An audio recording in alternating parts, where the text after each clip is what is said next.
Una de las características más particulares del ser humano es su capacidad para tomar decisiones. A lo largo de su vida, una persona se ve enfrentada ante esta situación millones de veces. Y aunque no se sabe con exactitud cuál puede ser el resultado de estas, hay algo dentro del ser humano que siempre lo motiva a seguir caminando.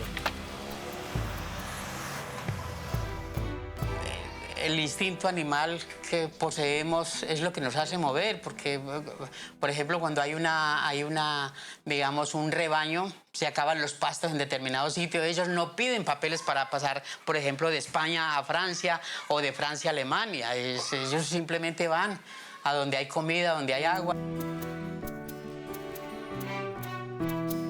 Observar la Tierra le ha permitido al ser humano saber que en los orígenes, hace millones de años, incluso antes de que existieran los dinosaurios, todo el territorio colombiano estaba cubierto de mar.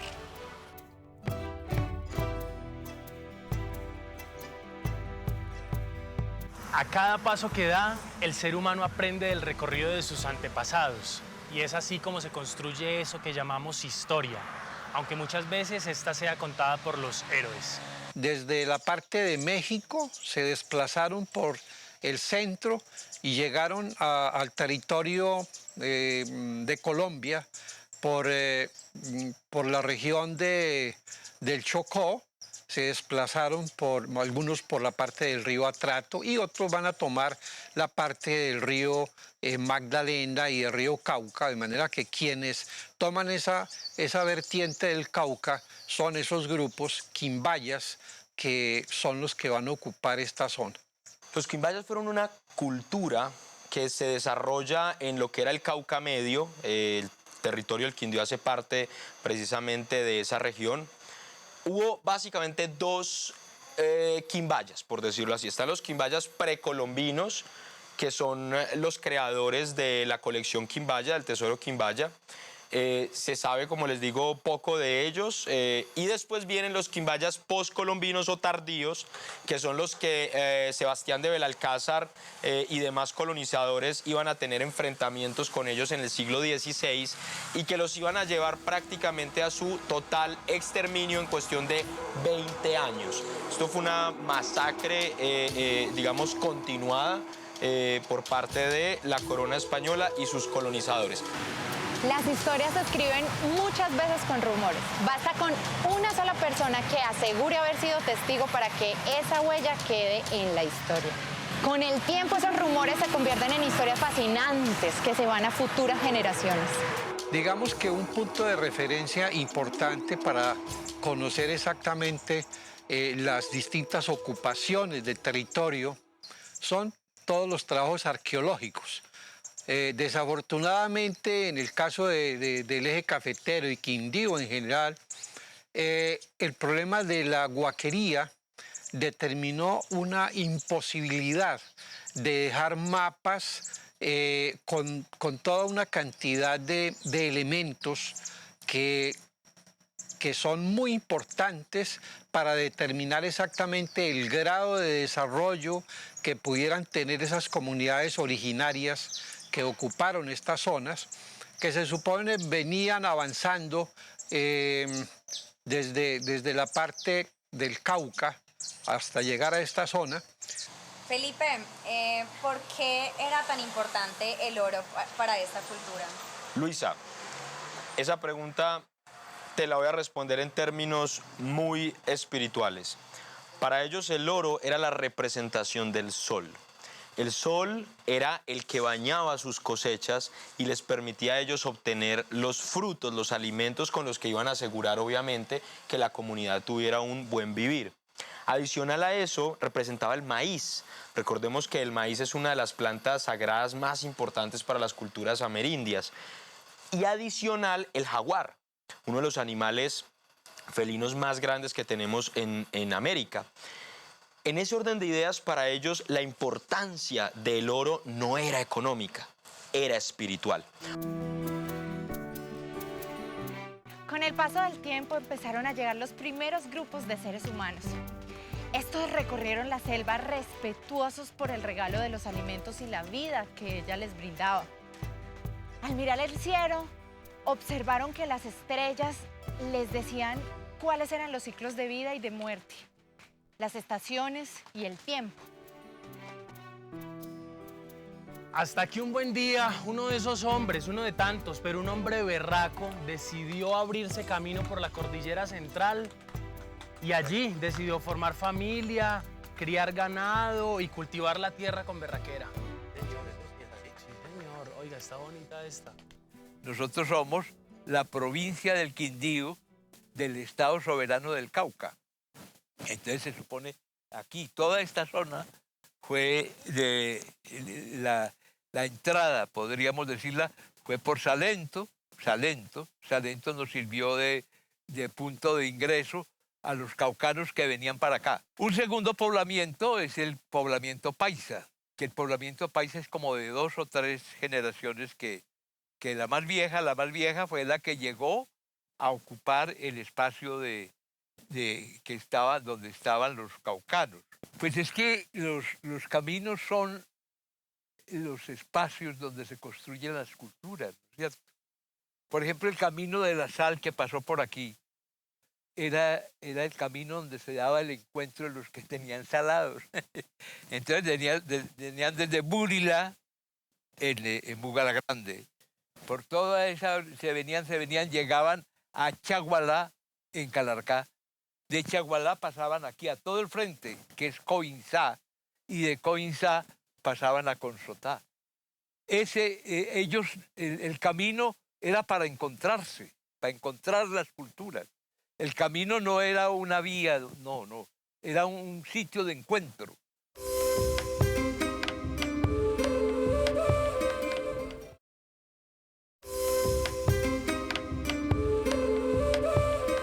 También así se crea la memoria y se establecen cierto tipo de tradiciones en cada época, en los pueblos y en las calles. Después, ese camino de la sal, que así se llamó, el camino de la sal, después fue un camino de encuentro cuando la llegada de los españoles, y fue el camino real, pero tuvo el mismo carácter. Y después cuando la fundación de casi todos estos pueblos, que fundamentalmente eran pueblos aldeanos, entonces sobre los caminos se ubicaban, por ejemplo, las fondas camineras, y alrededor de las fondas camineras se dio el poblamiento aldeano. Aldeanos quiere decir que teníamos una finca que nos producía comida y una casa en el pueblo para ir a rezar los domingos, ¿no es cierto? Y para estudiar y para sacar al mercado los productos y vender. Esa era la aldea. Eso era el Quindío, eso era Caldas. El poblamiento aldeano fue el poblamiento, llamémoslo, que nos originó a nosotros, ¿no? Ese es el papel del camino, encontrarnos. ¿Quién se iba a imaginar que una semilla de color rojo llamada café se convertiría en la fuente de riqueza para algunas tierras? Esta semilla trajo abundancia y poder, y también atrajo a muchas personas de diferentes lugares de Colombia. ¿A los otros de dónde? ¿De qué parte? Pucha, bacano, qué berraquera, espera y verá, le digo. Es que precisamente se trata de eso, porque la tradición cafetera se extiende por este paisaje y la llevan tatuada en la piel millones de colombianos, que no solamente se identifican con ello por su sabor, por su aroma suave, sino también por su profundidad en el alma. Eso es lo que nos representa como colombianos. Pues nosotros como quindianos tenemos una herencia, digamos, cafetera, porque no la podríamos negar. Yo soy hijo de campesinos, yo cogí café también. Entonces tenemos una herencia cafetera con todo lo que ello implica, con una gastronomía asociada, ¿cierto? Tenemos, digamos, hasta una música. Aquí gusta una música que no gusta en otras regiones. Es importante poner en contexto esas influencias, a lo que damos valor como cultura, ponerla en su justa medida. Porque en este momento histórico donde digamos, los medios y las tecnologías nos permiten el acceso a la información, a al universo del conocimiento y a visitar cualquier lugar del mundo, así sea por medios virtuales. Esa virtualidad y esa globalidad también permean la cultura y las identidades locales. Entonces hay que jugar como con ese dejarse influenciar del mundo y de esa, digamos, ese gran acceso a la información y ese ancestro del pasado. Hay que ponerlo en su justa medida, porque nosotros somos hijos de cafeteros que nos volcamos al turismo, y el turismo nos ha traído una serie de complejidades, ¿cierto? Encarece la propiedad, privilegia los arriendos, se tornan más caros, y hay una cantidad de problemáticas asociadas. Hicimos un cambio casi que abrupto que ha generado la realidad que estamos viviendo actualmente. El Quindío es uno de los departamentos con el mayor índice de desempleo, porque el turismo es de temporada, y también uno de los con mayores inequidades, y la clase política nuestra no ha contribuido a cambiar esa realidad porque le falta visión y le falta una perspectiva más incluyente en la formulación de la política pública.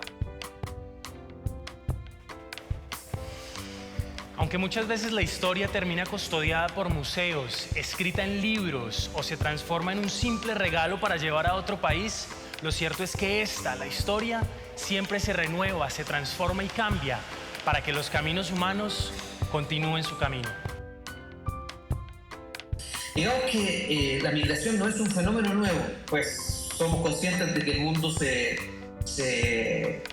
pobla, digamos, por todo este tránsito de personas y van creando, digamos, ¿no?, nuevos pueblos, van creando configuraciones identitarias, van creando intercambios comerciales. Entonces, a nivel de Latinoamérica, y hablando de una migración un poco más reciente, es decir, cuando ya Colombia pues, se independiza, ¿no?, de Venezuela y de Ecuador, cuando se denomina la Nueva Granada, ¿no? Y en principio después se separa de Panamá. Pues lo cierto es que en más o menos mediados del siglo XIX, ¿sí?, ya había la primera migración venezolana hacia Colombia, ¿sí?, la primera migración ecuatoriana hacia Colombia. Ya hay registros a lo largo de 1800, ¿sí?, posterior a la independencia, y durante todo el siglo XX ha habido migración, ¿sí? No es un fenómeno reciente, obviamente no es las proporciones que hoy tiene la migración venezolana, no solo en Colombia, sino que en toda América Latina, ¿sí?, y el mundo, ¿no? Sobre todo en Colombia, que es el principal receptor, que es un fenómeno de gran envergadura, pero a lo largo de la historia siempre ha habido presencia de colectivos de otros países que se han movilizado. Se han movilizado fundamentalmente por relaciones comerciales, ¿sí?, por relaciones comerciales. Pero a la vez relaciones comerciales ya se suceden otro tipo de intercambios, como por ejemplo la reagrupación familiar. Entonces viaja una persona a abrirse camino y después viene la familia o vienen los amigos, vienen su esposa, sus hijos, qué sé yo, ¿no? Entonces empiezan a crear redes migratorias. La mayoría de los migrantes busca resolver temas eminentemente económicos. Entonces, al hablar de ese tema, tenemos que hablar del impacto de quienes están en el exterior, ¿cierto? Se van básicamente personas que son cabezas de familia que buscan mejorarle la calidad de vida a los que se quedaron en la casa, a las familias que están en la casa. En muchos casos, y en el eje cafetero, esa es una circunstancia que nos preocupa muchísimo. Se va papá y mamá por razones básicamente de buscar mejores condiciones para la familia. Pues estos padres, antes de irse, empiezan a tomar decisiones de quién se queda con los niños o con los adolescentes. Entonces, desde luego, primero buscan a los padres de esos mismos migrantes, los abuelos, para que se encarguen de los hijos. Desde luego, bajo el compromiso de que es como un canje que se hace. Es decir, tú me cuidas los hijos y yo te voy a mandar dinero para que sobrevivas. Te vas a dedicar únicamente a cuidar a esos muchachitos y vas a sacarlos adelante, y nosotros nos encargamos de financiar esa operación.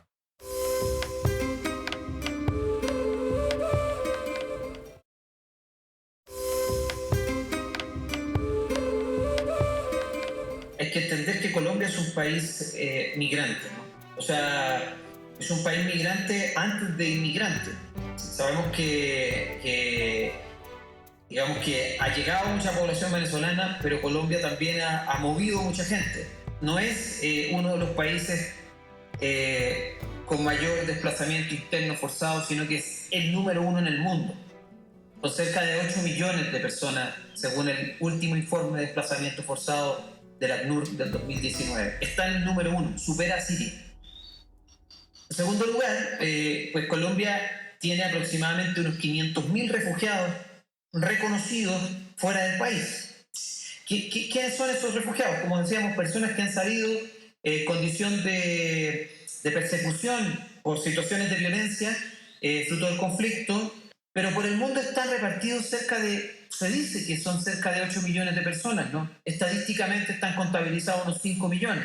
Sí, eso es lo que Migración Colombia nos aporta como cifra.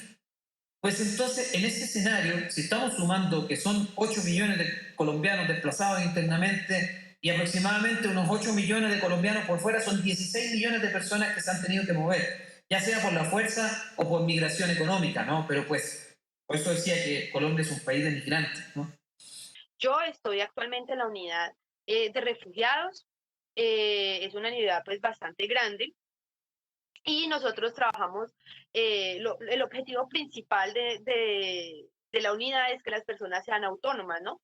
Pero es bastante complejo porque la mayoría de esas personas que llegan, pues son refugiados políticos y no hablan el idioma. Entonces, darle autonomía a una persona que no conoce el país, que no habla el idioma y que el sistema es tan complejo, nos hace el trabajo muchísimo más complicado. Pero yo creo que yo tengo muchísimas herramientas que son muy valiosas, que yo también, es que yo también soy migrante.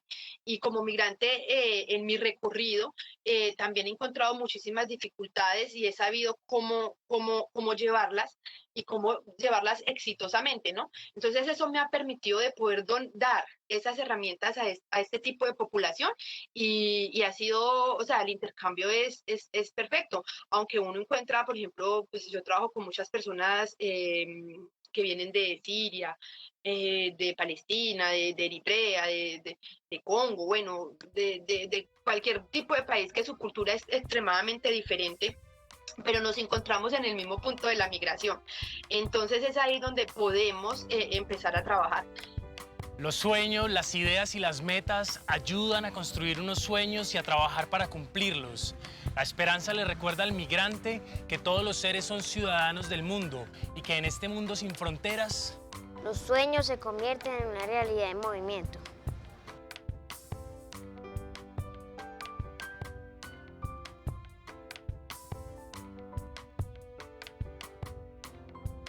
Yo me considero un ciudadano del mundo. De nacimiento soy panameño, pero mantengo doble nacionalidad con Estados Unidos. Durante mi niñez y adolescencia viajé pues lo normal, pero una vez que tuvo éxito los cuentos de la cripta, entonces empecé a recorrer el mundo. Empecé a conocer lugares dentro de países que ni siquiera los ciudadanos nativos de ese país habían visitado. Ahí entendí la importancia de viajar y conocer otras culturas y a la vez salir de la ignorancia en muchas cosas. Mira, porque por muy estudiado que sea una persona, si no ha salido de su burbuja, de su zona de confort, de su propia cultura, su propio país para conocer otras culturas, le falta como que la mitad de la película para entender en realidad cómo funciona el mundo. La primera vez que salí de Cuba fue a los 19 años. Cumplí 20 en la travesía, porque viajamos en barco desde el puerto de La Habana hasta el puerto de Odessa en el Mar Negro y luego de ahí nos fuimos en tren hasta Moscú, donde cursé la universidad y donde viví 5 años. Estudié en la Universidad Estatal de Moscú, en la Universidad Lomonosov, la licenciatura en Filosofía. Hemos sido reconocidos como intérpretes de un género forastero. Bueno, Carlos Elliott, pionero del Hill Country Blues en Latinoamérica. Bueno, claramente es un fenómeno foráneo del sur de los Estados Unidos, pero para nosotros es claro que el blues es un lenguaje universal. Encontramos este camino del blues justo por querer descubrir esa raíz, descubrir ese origen. Vivir fuera de Cuba en sí misma no me ofrece ninguna posibilidad. Lo que me ofrece una posibilidad es tener un pasaporte español, porque al estar residiendo en España desde hace 20 años adquirí la nacionalidad española. Tener un pasaporte europeo, pues ya sabemos que abre muchas puertas. No hacen falta visados, se puede entrar y salir libremente de la mayoría de los países del mundo, y ese quizás ha sido el beneficio más grande que me ha dado nacionalizarme español. Una persona es un universo o un mundo. Muchos salimos porque no logramos abrir las puertas en nuestros países, entonces nos vemos obligados a abrirlas por fuera. Lastimosamente, aquí en estos países, digamos que con un nivel de desarrollo superior al nuestro, las cosas se dan por meritocracia y no por dedocracia.